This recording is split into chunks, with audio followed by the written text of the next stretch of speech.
Kung yun wala yun, yung naman. mga may watermark, ganyan, hindi ko pipirma.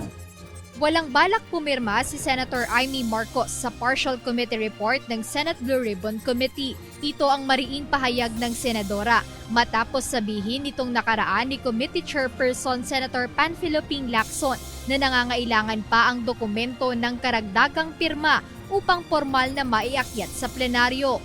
Ayon kay Senator Marcos, hindi siya kontento sa kasalukuyang takbo ng report dahil nais niya ng isang buong-buo na investigasyon kung saan lahat ng sangkot ay nakapaloob. Sinabi na namin ni Senator Marcoleta, Ah. di ba gumawa na kami ng Minority. sariling report dahil very disappointed kami na hindi talaga tinutumbok yung mga Marines, yung iba't ibang testigo, si Trigift, si Martin. Nakatambay lang naman yung mga yan ba't hindi hilain dito at magsalita?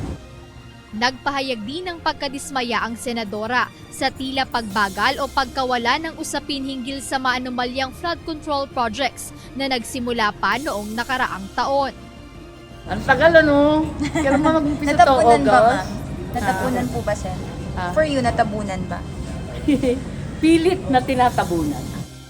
Samantala, inianunsyo ngayong araw ni Blue Ribbon Chairperson na si Senator Lacson na lumagda na sa partial report si Senate President Vicente Tito Soto III at Blue Ribbon Vice Chairman Senator Erwin Tulfo habang hindi bababa sa dalawa pa ang nagpahiwatig na pipirma rin.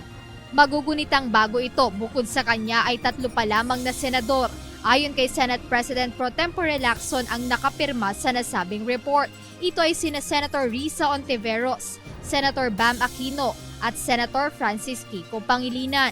Kaugnay nito ayon sa senador bagamat hindi niya pipilitin ang kapwa miyembro sa Blue Ribbon na lumagda sa partial report bilang paggalang sa kanilang mga individual na desisyon.